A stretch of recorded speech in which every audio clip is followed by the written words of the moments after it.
Welcome, welcome, welcome back to another week of Excuse Me, Doctor.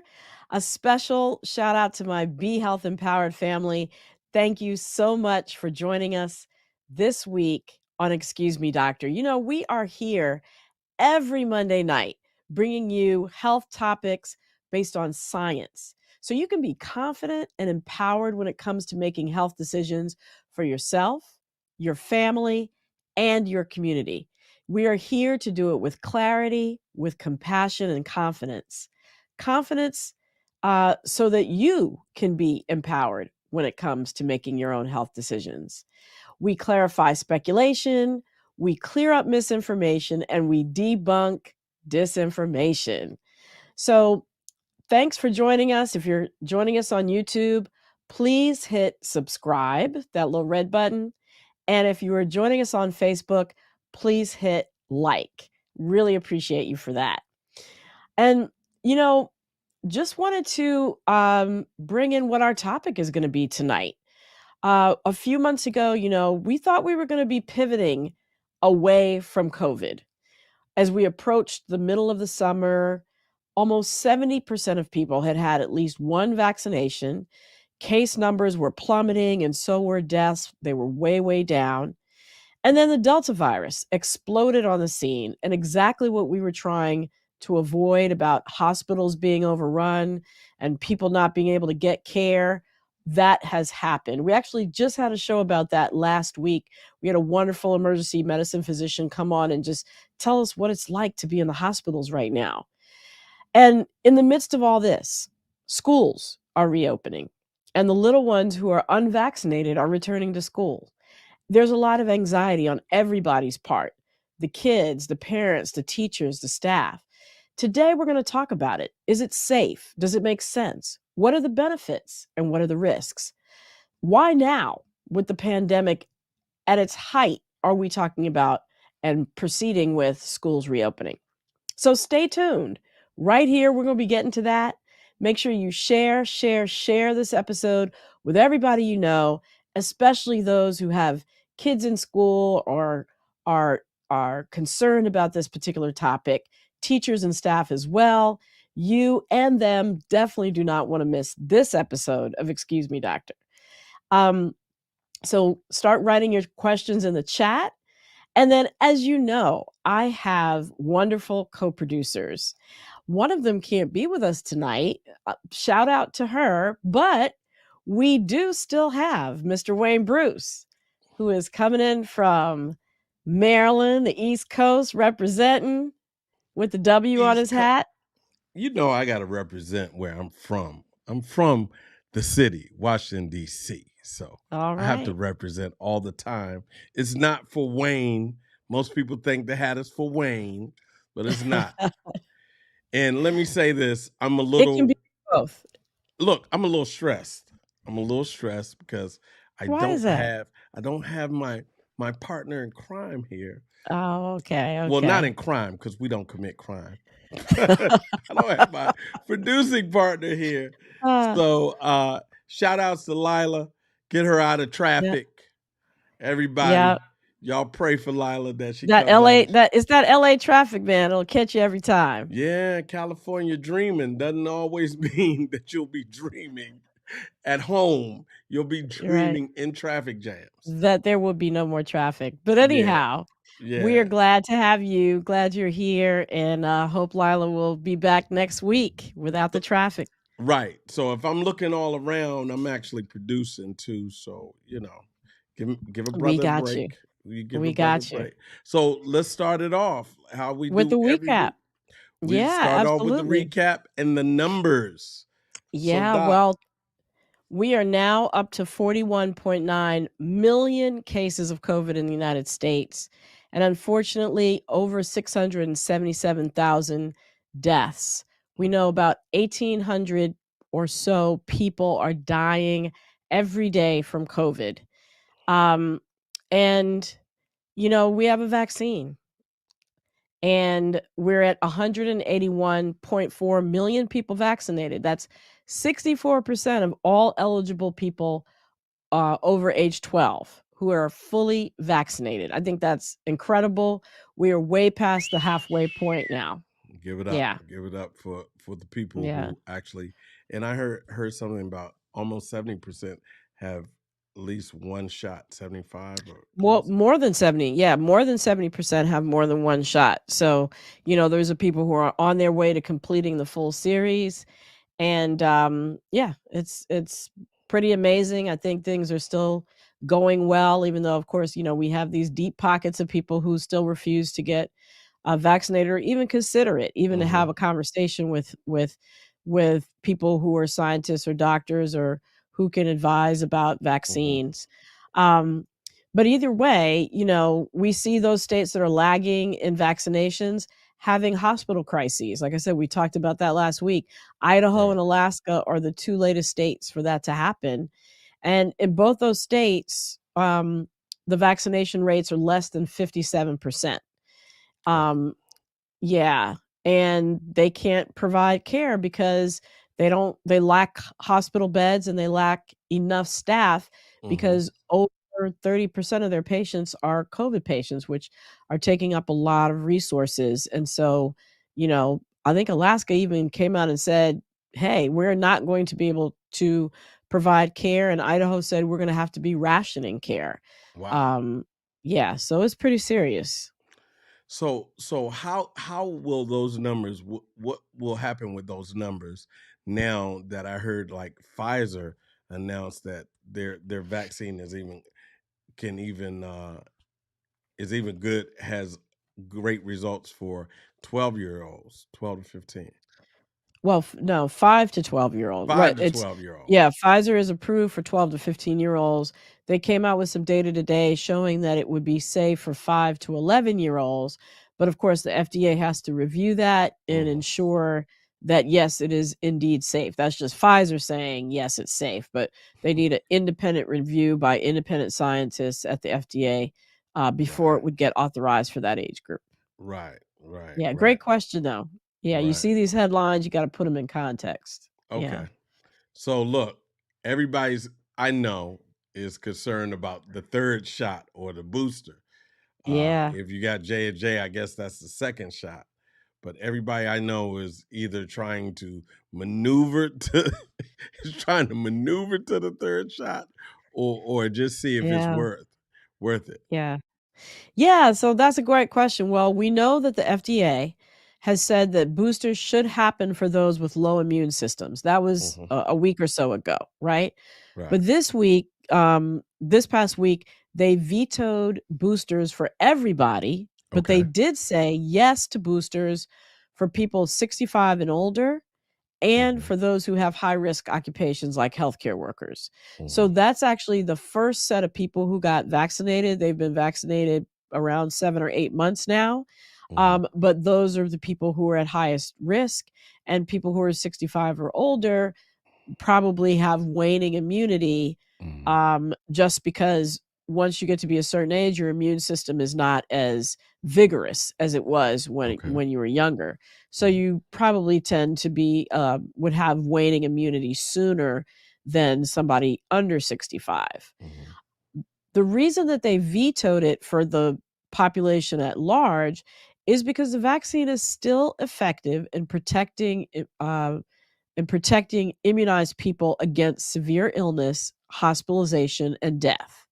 So that's why, they didn't extend boosters to everybody. And the Biden administration kind of got out ahead of themselves. But I think it's good because we see that there is a separation between sort of the government, the executive branch of the government, and the scientists who are independent and using their scientific knowledge to make these determinations about boosters and about everything having to do with the vaccine. Wow. Wow. Well, that's good that it's going to go through these reviews and we'll find out soon. But I'm scheduling my dad, who's older, for another round. Yes. And when a lot of people have been asking, is it safe to mix and match? Hmm. Other countries have been mixing and matching. The CDC's guidance on their website says it is okay to mix and match Moderna and Pfizer, if you, in extreme circumstances, meaning if you can't get one or the other, but there's been nothing that says that it's harmful to do so. And a lot of people are looking at the data that recently came out that said they collected data from 18 states between March and August, and it suggests that Moderna, of the 3 vaccines, has been the best at keeping people out of the hospital and keeping them from getting really ill. Okay. Wow. That's good to know because I got Moderna. I got Moderna. So Right, but it I'm doesn't always mean that those people who didn't get Moderna aren't right, protected. It right. just shows that Moderna has been, looking at this data, has had the highest rate of success of keeping people out of the hospital. Well, that's good to know that anybody who can be kept out of the hospital needs to be out, and that's pretty cool. So look, on my I actually had a friend lose 100 pounds over the whole pandemic, and Wow, they were trying to, I'm assuming. they were trying. That's They amazing. Yeah, changed their diet. They now on yeah. an all plant-based diet. And he's been really healthy and really proud of that. And we were reading that might be helping him. Yeah, absolutely. What? So they did a study of over 500,000 people, over 500,000 people, Mm-hmm. and they did it by survey, right? Mm-hmm. So it's not like it was a prospective study, sort of the gold standard of studies. Mm-hmm. But what it did show was that people on a healthy plant-based diet had a lower risk of getting severe COVID. And the beneficial effects of COVID-19 seemed especially relevant to individuals who live in poorer areas. The study was done in the United States and the United Kingdom. So, excuse me. So, plant-based diets seem to be most helpful to everybody from getting COVID. Mm-hmm. But they also studied people in underserved areas, and it seemed to make the biggest difference in those areas. Um, it seemed that those who were in the lowest 25% had a 9% lower risk, meaning, um, sorry, those in the highest quarter of the sample, meaning those most frequently eating a plant-based diet, had a 9% lower risk of developing COVID-19, and a 41% lower risk of developing severe COVID-19. So that shows you the importance of diet.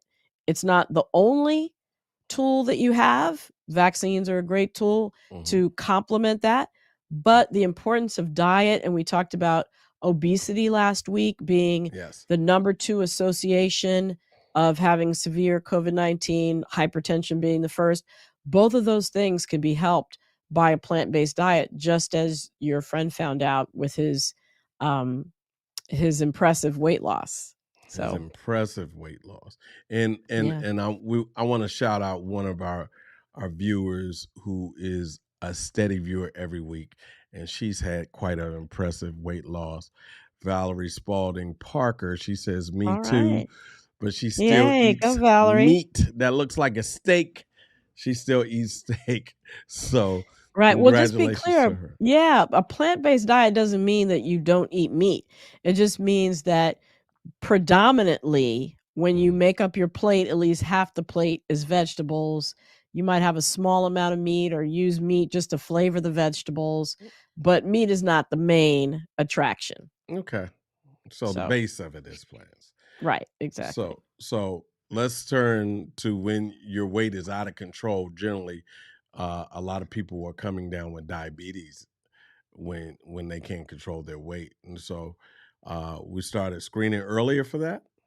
Yeah. So, the U.S. Preventive Services Task Force, which is sort of the task force that makes recommendations about when you should be screened for certain things like colon cancer and Hmm. mammograms, etc. They recently came out and said screening for diabetes and prediabetes should now begin at age 35 for anybody who is overweight or obese. And the recommendation should be followed even if the person doesn't have any symptoms of diabetes. We know that's urinating a lot, feeling very thirsty, or always feeling very hungry. Because with prediabetes, before you get to that stage, it has no symptoms at all. So if you're 35 and you're overweight or obese, you definitely should be getting screened by your doctor now um, for prediabetes, because the fact of the matter is it can be reversed at that stage with proper nutrition and exercise, just like we talked about switching to a plant-based diet.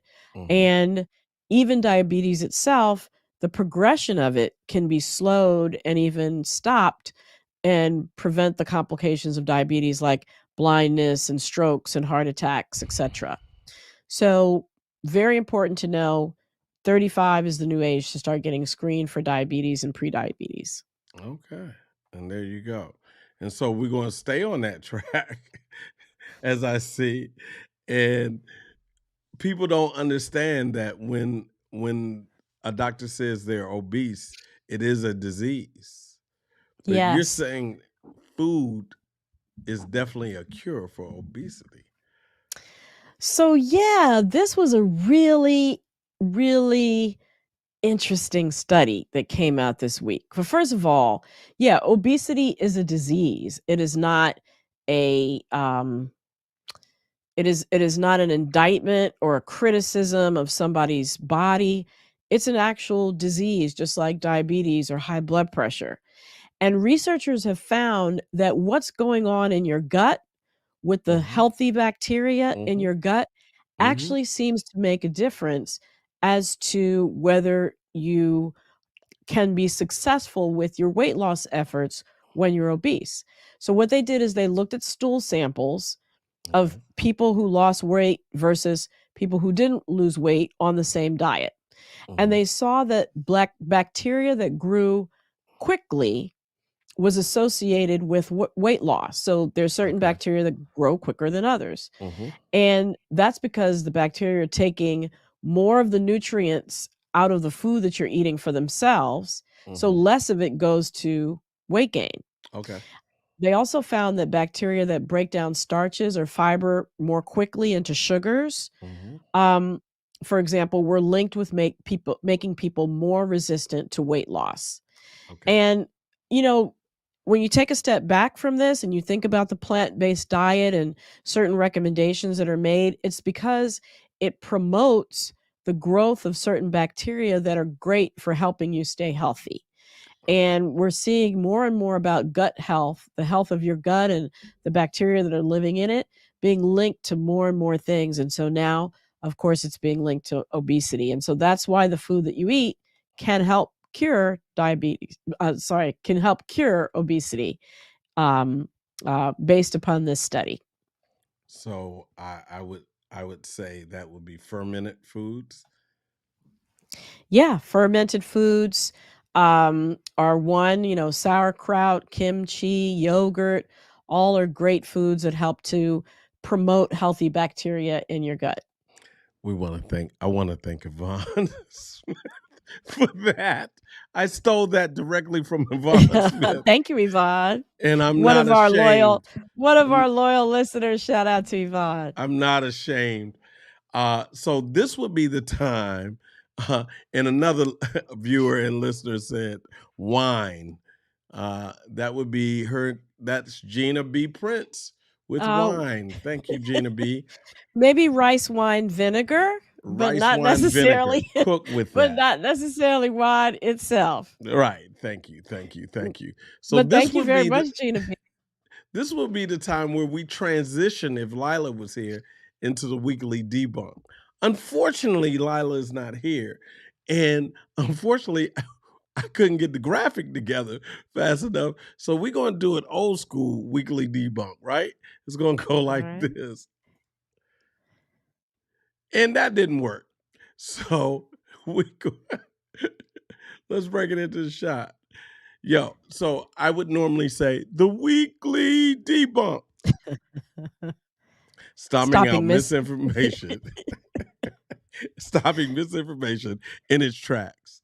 And so I've been stopped in my tracks today. And then the graphic would come on and say, Tyrone Twitter Fingers told me this. This is not Wayne Bruce. This is Tyrone Twitter Fingers, who always texts me. He said, somebody's cousin told him that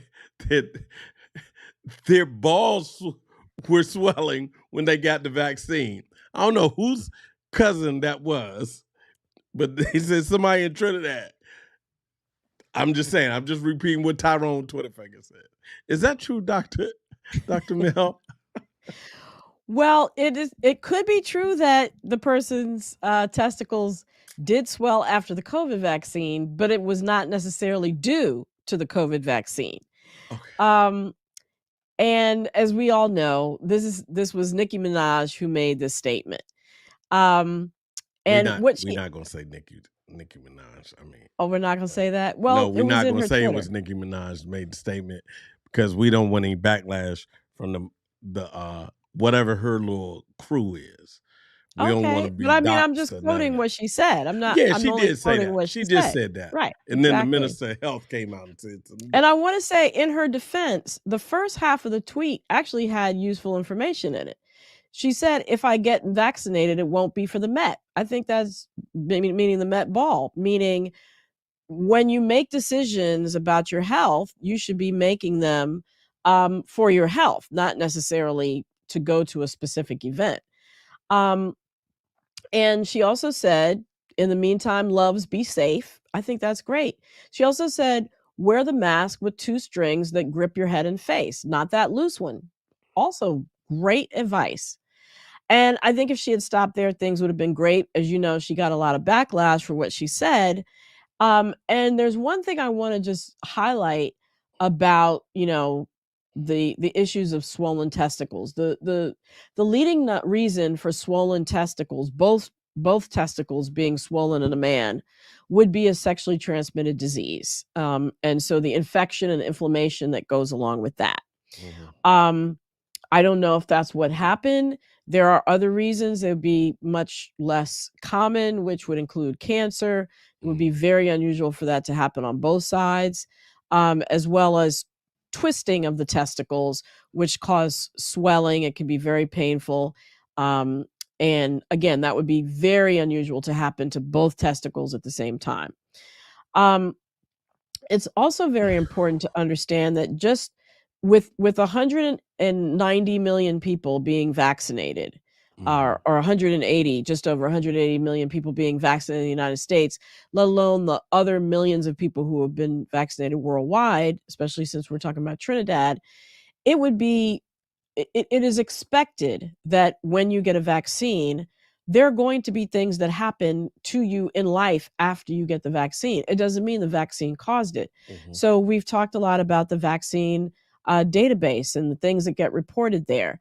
We know everything from car accidents to stubbed toes to hangnails. All those things get reported in the database. It doesn't mean that the vaccine caused them. And it doesn't mean that because I got the vaccine today and next week my testicles swelled up, that it was due to the vaccine. It could be due to other things in my life that were going on. And so, again, when we think about causation with this vaccine, it's sometimes easy to fall into the trap of attributing something to the vaccine that doesn't necessarily mean that it was due to the vaccine. So that's the debunk for this week. Thanks for teeing that up, Wayne. Yeah, it's painful. It was painful when you talk to a man about, certain areas of the body who's not a doctor. I'm not a doctor. Right. Not. Right. She's the doctor, and I'm just the producer. But even as a producer, it can be painful. Well, I hope all my men out there listening, all my Be Health Empowered family, I hope y'all are all right after that conversation. Yeah, we're going to be fine. All right. Fantastic. Well, thank you. I'm going to say hasta la vista to you for right now, but we will be back with you shortly. And we are going to move on to our topic for tonight. You know, children of color have borne the brunt of this pandemic. And that was just a new report that was released by the Kaiser Family Foundation, which a lot of people already knew. But they showed that Black and Hispanic children are more likely to be hospitalized, more likely to have the consequence of one of the consequences of COVID-19 called the multisystem inflammatory syndrome, or MISC, which is sometimes a deadly condition where different parts of the body can be inflamed, like your kidneys, your lungs, your brain, your heart. It also showed that Black children were more likely to be admitted to intensive care units due to MISC, that Hispanic, Black, and American Indian children had higher rates of death from COVID, less likely to have been tested for COVID and vaccinated from COVID. And if you think about it too, because of communities of color have been affected overall, they're more likely to be orphaned from COVID. And now we're sending our children back to school. So, you know, the other half of this is that Black and Hispanic parents are more likely to say that their household suffered a job disruption due to childcare needs in the past year, and to say that the disruption has had a major impact on their family's finance and stress levels. So, having in person school is crucial for interrupting this cycle. So, we have these two sort of things that we have to weigh. And luckily, we have two fantastic guests tonight to help us walk through this issue of school reopening. They're both friends of the show, they've both been here before.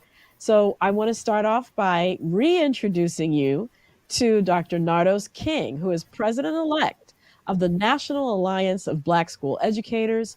She has a 25 plus year as an educator and now serves as the assistant superintendent in a large school district in Northern Virginia. Thank you so much for joining us, Dr. King. Thank you for having me, Dr. Mel. I love your show. Absolutely. And thank you for that compliment. We also have with us Dr. Yolandra Hancock, who is a pediatrician, a public health expert, and a mom.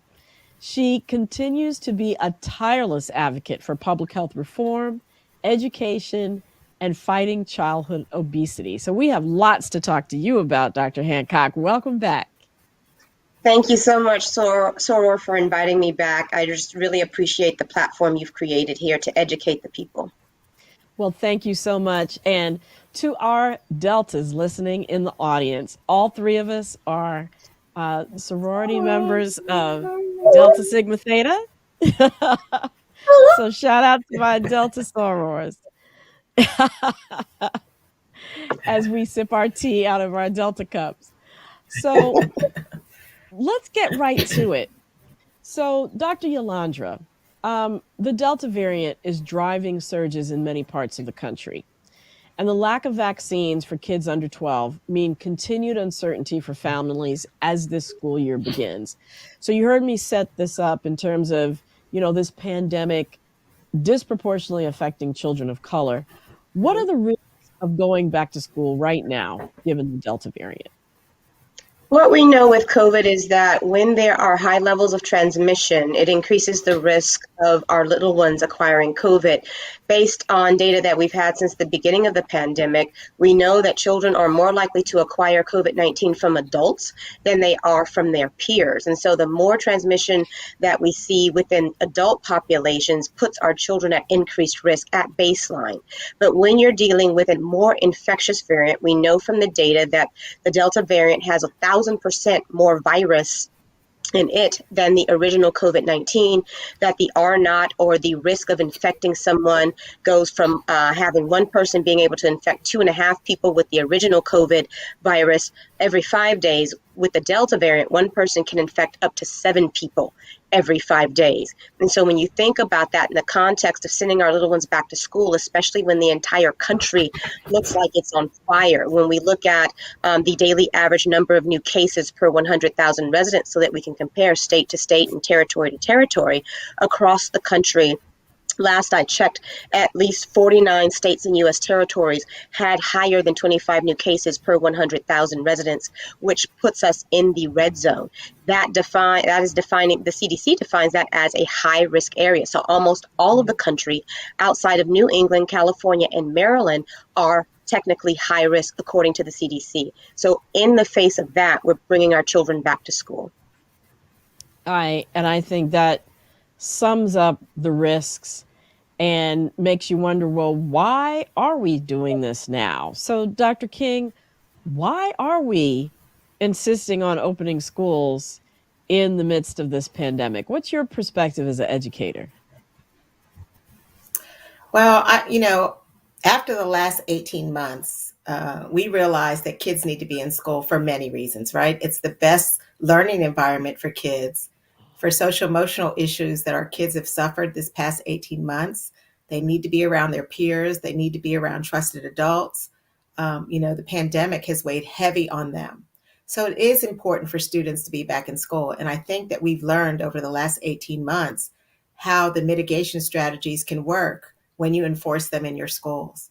I know in the state that I work in, the state legislature has passed a law that all schools in the state of Virginia are required to offer 5 days of in-person learning for parents who want it. So it's really difficult for schools to stand up what we did last year, which was a hybrid model that weighed heavy on teacher workload. We weren't ready for that. And so we were determined to open safely this year using the mitigation strategies that we learned, like I said, over the last 18 months. And because we know it's important to get students back in school. Thanks so much for that. You mentioned mitigation strategies. Can you mention some of the ones that your school district has done? So we require that everybody in a school building, inside the school building, wear masks. We recommend that when kids are out in the playground that they wear masks, but we don't mandate it outside. That we are still having children wash their hands regularly. We have hand sanitizer all over our schools, and to the greatest extent possible, to continue to maintain 3 feet and 6 feet distancing, 6 feet without your mask when they're in the cafeteria, and 3 feet when they're in the classroom. So we're using those mitigation strategies. And on the most part, they're working. It doesn't mean that we're not without COVID in our schools, because we definitely have cases of children having COVID and adults in our schools. But as large as the district that I work in is, we really still have low cases compared to the number of students that we have in our district. So I truly believe that 2 things: vaccinations work, because at our high school and middle school and high school levels, we see lower cases than we do at our elementary schools where children are not vaccinated. Wow. And there was a whole thought that, and this is for Dr. Yolandra, originally that children didn't transmit COVID, which is an interesting thing. Can you comment on that? No, absolutely. Certainly when we look at the numbers, especially for children under the age of 10, we do see a significant decreased risk of COVID-19 transmission, even in the face of infection.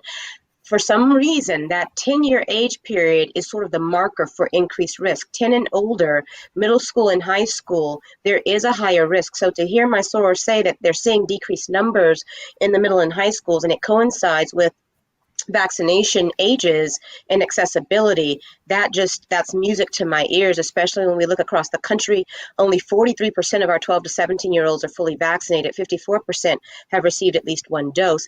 And given the news that Dr. Clarke, you just mentioned in terms of Pfizer providing the data for the FDA and eventually the advisory committee for immunization policy to make a decision about our 5 to 11-year-olds, we're going to start to see the effect of that when the vaccine is available for our elementary school students. Yeah. So we're still hearing that whole classrooms or whole classes are being quarantined. Dr. Yolandra, can this whole going back to school be done safely? We heard about the mitigation method, the mitigation measures from Dr. King. Mm-hmm. What are some school districts getting wrong from a public health perspective? There are a couple of things that I think would facilitate improvement. I don't want to say they're getting it wrong, except Florida. Florida, I'm giving you the eyebrow, but everybody else, there's room for improvement. Right. When you put, the first thing I'll say is putting politics over people safety and public health when you pass laws to prevent public health measures like mask mandates in schools. I think that that's just completely asinine. You can come to the Dr. Yolandra Hancock page for your hate mail on that. But I think it makes no sense. We know that the evidence supports that masks serve a purpose. N95 masks decrease COVID-19 transmission by 87%. So we know masks work. So schools that are doing mask mandates, kudos to you. The other issue is what my soror just mentioned in terms of spacing. For children, the CDC has recommended a minimum of 3 feet of social distancing with a mask on, 6 feet without, in order to decrease the risk of COVID-19 exposure. That's for the teachers, administrative staff, etc. So anytime a teacher takes their mask off, which is what we saw in California, where half the class ended up getting COVID, and the closer the students were to the teacher, the higher the risk. I mean, that's where we define sort of these quarantine rules that are sort of hit or miss and depending on the school that you're in. Some are just completely shutting down entire classrooms because there is a COVID contact. When you look specifically at the CDC guidelines, it's about proximity and length of time and who person was exposed to. If a child was exposed to an adult, the question is whether or not the adult had a mask on and the child and how close they were and for how long. The rule of thumb is for at least 15 minutes within a 24-hour period of time, with a distance between 3 to 6 feet, depending on whether or not you have a mask. So schools, the guidelines are there. It's important for schools to pay close attention to them because everything is outlined. Not only did the CDC provide an outline and a guideline, but the American Academy of Pediatrics did as well. There are a lot of schools doing it well. I have our sorors in Los Angeles. The LA Unified School District is a perfect example. I'm sure in Virginia, good doctors doing an excellent job where mitigation has resulted in less than 1% transmission risk in Los Angeles. They're doing weekly testing in Los Angeles. They're doing pool testing. They're making sure that their teachers, their staff, everyone is following all of the recommendations through the CDC to decrease the risk for our children. Right. And also community spread is lower in Los Angeles, so it's easier to do that job versus somewhere like Florida, where community spread is still very high. So, Dr. King, what are you finding among the teachers and the staff that you interact with? And certainly you have a national profile because of your role with the National Alliance of Black School Educators. What are you hearing out there in the education street, so to speak, in terms of the anxiety level among teachers and staff? I think that on the most part, teachers don't have the anxiety level that we had in the past 18 months because they were vaccinated, right? So when we vaccinated our staff, and at least here in the county that I work in, they made the teachers a priority when the vaccine became available, that the anxiety level definitely decreased immediately. I do believe every time we have, a few of my schools have had what we call outbreaks, that people do get a little bit nervous, but I think that everybody believes that the mitigation strategies work and that you have to be personally responsible for you and keeping yourself safe while you're in our school building. So wear your mask, wash your hands, the same thing that we tell the children, we tell the adults. And they know that they have a responsibility in making sure that our youngest kids are taken care of. And so, I think that they worry about their students more than they worry about themselves. That's what I'm seeing. Yeah. In some districts where they're not requiring mask mandates, I think it might be a little different. But in our district where it's required to wear that, I'm not seeing that same level of anxiety. Great. And I'm curious about, we've all heard about this bus driver shortage, and some places are calling in the National Guard. Does that have to do with the fact that bus drivers are concerned about COVID, or is it some other factor? So I believe that, a lot of our bus drivers are retired folks, right? So they've retired from other jobs and they fall in the category of the higher risk. And I think when COVID hit, a lot of them said, I don't need this job because it was, just something, a lot of them, it's something that they were doing on top of their retirement, that why take the risk, right? So just like I think every industry has suffered through COVID, but, people have not been kind to educators, right? Through this process. We get blamed for a lot of things. And I think, we've lost teachers and staff due to COVID. We've lost teachers and staff due to SEL reasons. We've lost teachers and staff due to anxiety and just the hatred that we're receiving, not in the press and in the community. And I think that goes for our bus drivers too. You know, our bus drivers want to be respected like everyone else. And I just think it's tough. This has been a tough year for us. And every district that I know of is having a bus driver shortage. We've been able to figure it out. We've been able to figure it out, but we do still have a shortage. I mean, bus drivers' pay has increased tremendously, probably greater than any other group in our profession. Wow. So if you want to drive a bus on the side, I got a job for you if anyone's looking for a side gig. I was just gonna say that, you know, they had to have that huge outreach around poll workers for the same reason, because poll workers tended to be older people, and they were like, I'm not having it. It's just not worth the risk. And they really did step up the social media campaign among young people to get them to consider being poll workers. And I think they probably need a similar thing for bus drivers too. But thanks for breaking that down for us. So, Dr. Yolandra, what do you think? You mentioned the Pfizer announcement today about the vaccine being safe and effective for children aged 5 to 11. Once those are, if those are approved, do you think that they should be mandated for that age group? It's an excellent question. You know, the first question that I would ask is really being able to critically analyze the data so that we could allay parental concerns. I've received at least 7 or 8 text messages just today asking what is the risk of myocarditis in the 5 to 11-year-old group. As you guys likely know, we did not discover an elevated risk of myocarditis in the adolescent population until the vaccine was made available to the general public. And so that's the first question that I need to answer for my parents before I can say whether or not a vaccine like COVID is mandated. Clearly, in the pediatric population, there are a ton of vaccines that are already mandated before a child can enter into and then continue in school. So vaccine mandates in the pediatric space are nothing new. We now see a vaccine mandate for the HPV vaccine. That was relatively the newest kid on the block. And I'm not opposed to a COVID-19 mandate for our pediatric population, especially as we're going into the school year. When we look at the numbers, children make up 22% of the population, but now making up close to 30% of new COVID-19 cases. We continue to see record numbers of children being admitted to the hospital. And so as a parent and as a pediatrician and as a public health person, when I think about vaccine mandates in the pediatric population, I think about morbidity. What does this disease do to cause illness and loss of school, loss of work, all of those things, and mortality? How many lives are we losing? And to your point, Dr. Clarke, when you talk about the disparity related to all things COVID, death, infection rates, hospitalization rates, complications, we haven't even talked about long COVID.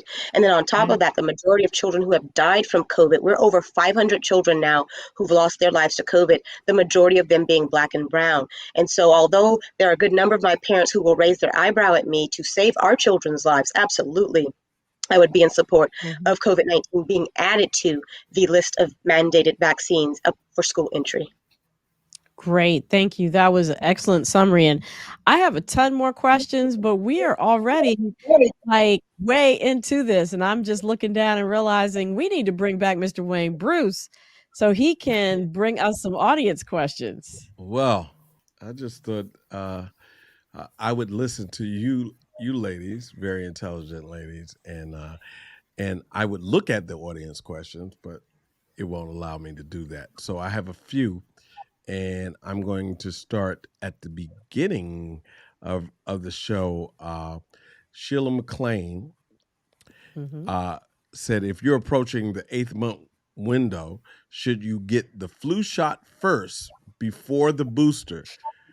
And is the timeline 6 weeks wait after you get your first one? I guess the first flu shot. Okay. Is there a 6-week wait after getting your flu shot? Before you get a COVID vaccine. Right. Okay. The booster, before you get the booster. You lost me there. So the question is, should you get the flu shot, and do you have to space when you get the flu shot compared to the booster? Right. Exactly. Okay. Dr. Yolandra, I will turn that over to you if you'd like to go ahead and answer it. Sure. So, the question is, do we apply the same rules to the booster that we did to the original COVID-19 vaccine without looking at any specific recommendations coming out of Pfizer right now, because that's the booster that's being approved? The same rules apply in terms of spacing between your influenza vaccine and your COVID-19 vaccine. Do I recommend that you get both vaccines? Absolutely. Will I be getting my flu vaccine and my booster whenever I qualify, once they have provided the data that shows me that as in the general population I need it and that it's safe and effective? Absolutely, I will get both of those. But you want to follow those same guidelines. Absolutely. Okay. All right. We have another question from Cerise Daniels. I was vaccinated with my second dose of Pfizer in July of 2021. When would I need a booster? I'm a healthcare worker. So, Dr. Yolandra, would you like to take that one too?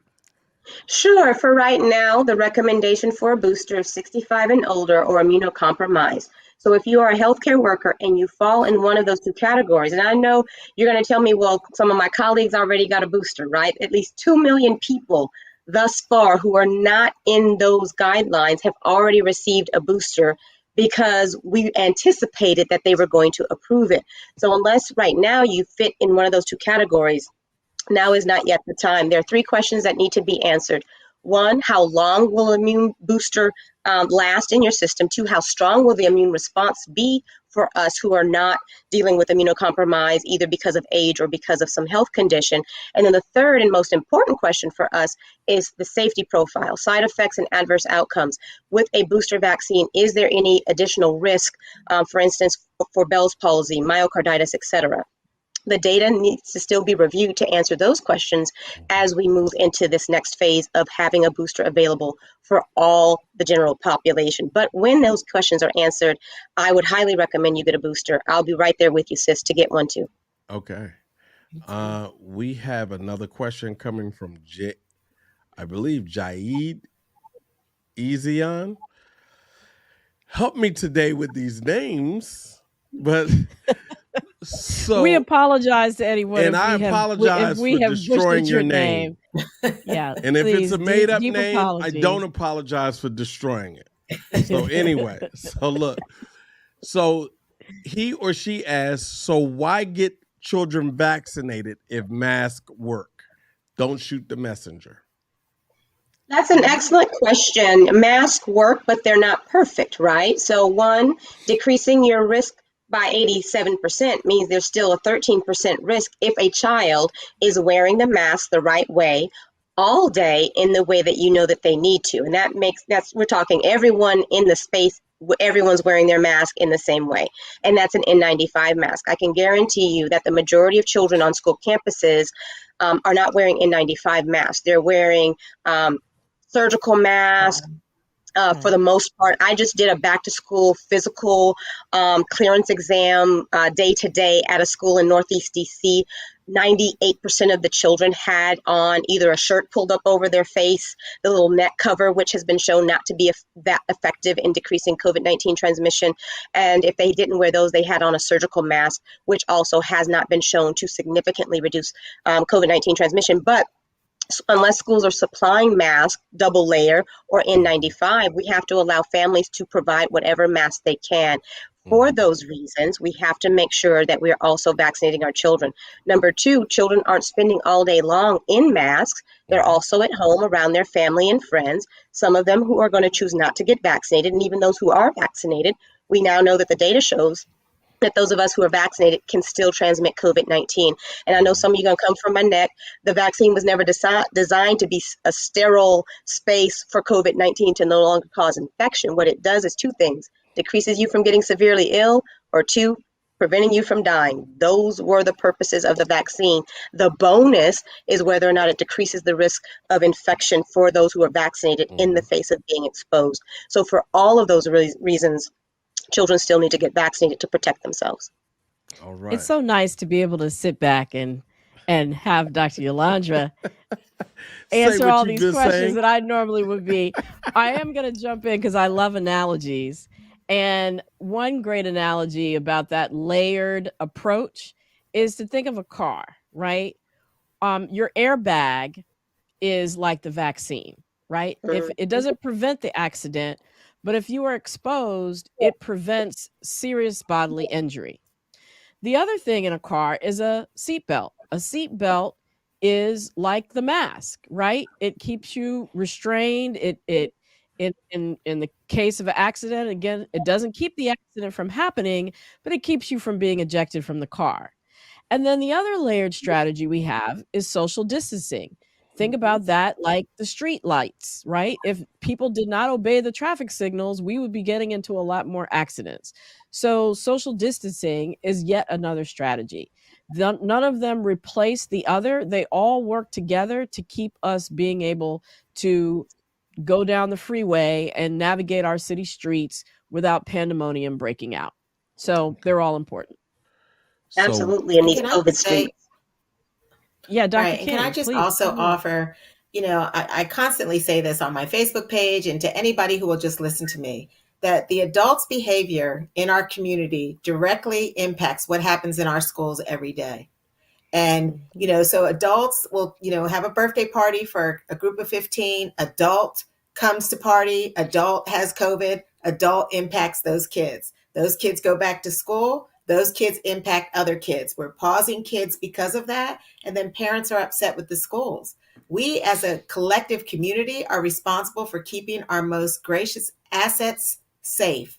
And if we don't check our behavior, then we're going to continue to interrupt these kids' civil rights and their education. So I want to put that out there to the adults because sometimes I think that they just forget that we're still in the middle of a pandemic. Yeah. And that's what community spread means. When community spread is low, it means that adults are doing what they need to do. That's when community spread is low. Wow. So we have entered the speed round. I would like you to keep your answers to 30 seconds if you can. So Ralph Williams says, I have heart failure. Is that going to be an issue with the vaccine? I have not been vaccinated yet. Heart failure is not an issue with the vaccine. As a matter of fact, heart failure patients were included in the clinical trials, and it was shown that they, just like any other people with underlying chronic illnesses, are protected. If you have any doubts, check with your healthcare provider, check with your doctor, have that conversation with your doctor so that your mind can be at ease when you go to take the vaccine. But you're at higher risk from COVID with heart failure, at higher risk of dying and having complications from COVID should you encounter it if you're not vaccinated. Okay. We have a question coming from a former guest, Melissa Clarke Barnelli. She says, Dr. Yo, are you suggesting kids wear double-layered masks? Yes, I'm absolutely recommending that, that children wear a double layer mask. Clearly, you want little ones to be able to breathe comfortably in their masks. Having a double layer, either having a mask with a HEPA filter within it to protect our little ones. My little one has been sent to school with N95 masks. I probably got one of the last boxes before the prices went insanely high, but that's what I'm sending her to school in so that she consistently is protected. You want to make sure that the mask fits well. What I would recommend is try on a couple to see which one fits most comfortably for your child and allow them to pick. My little one plans on becoming an astronaut, so when she doesn't have to wear the N95 mask at school, she gets to wear her space mask, which is also double layered. Wow. Excellent. Can I say something as somebody who's in schools every single day? You need to sit down with your kids and talk to them about the importance of wearing their mask correctly. All day we're telling kids, put your mask over your nose, sweetie, put your mask over your nose. And when they're in the cafeteria eating, to stay out of each other's faces. You have to have those conversations with your kids because they're doing it. They take their mask off and they're talking to their friends and they're like this. We need to make sure that the kids are educated about keeping themselves safe as well. Right. And send several masks, please, because these masks and what they do to them. They get wet. They get all kinds of stuff on them. They get trampled into dirt. Yes. All that. Yes. All that. And those are the final words. Well, Thank you so much for those questions. My audience y'all always come through Be Health Empowered Family with some fantastic questions. Thank you to my guests. Y'all were fantastic. Thank you, Dr. King. Thank you, Dr. Hancock. You all made the show with your wonderful words of wisdom. And just to summarize and have a few words in closing, um, you know, it's it's a balancing act, the decision to send children back to school. I think we've heard that tonight. On one hand, we are in this Delta surge, but in the past 18 months, we've learned about how to do it right, and how to send children back to school safely. But it's a matter of us as adults in the community playing our role, talking with our kids ahead of time, not setting up situations at home where spread will happen, where they will then take it to school and spread it to each other. It's up to the schools to enforce the mitigation efforts, including, we didn't talk about it, but also ventilation, having adequate ventilation systems and windows that open and protocols to keep children safe. And, our children have suffered alongside of us in this pandemic, and it is up to us to make sure that they have high quality educational opportunities, in-person education, the opportunity to be able to play sports safely, because the other thing I didn't mention is childhood obesity has skyrocketed in this pandemic. And so the role of in-person physical exercise too, all these are important. So it's possible to do. We each have to play our role in doing it safely. So I will be on the Russ Parr Morning Show tomorrow morning. I hope you can listen in. If you happen to be in one of those markets, I'll be on at 7:45 Eastern Time. And if I don't see you then, or before next Monday, when I'll be back at 9 o'clock Eastern, please remember to be wise, to be well, and to be health empowered. Thanks so much for joining us. Thanks to my wonderful producer, Wayne Bruce. Thank you so much to my awesome guests tonight, Dr. Nardos King and Dr. Yolandra Hancock. We will see you again next week. Take care and be safe.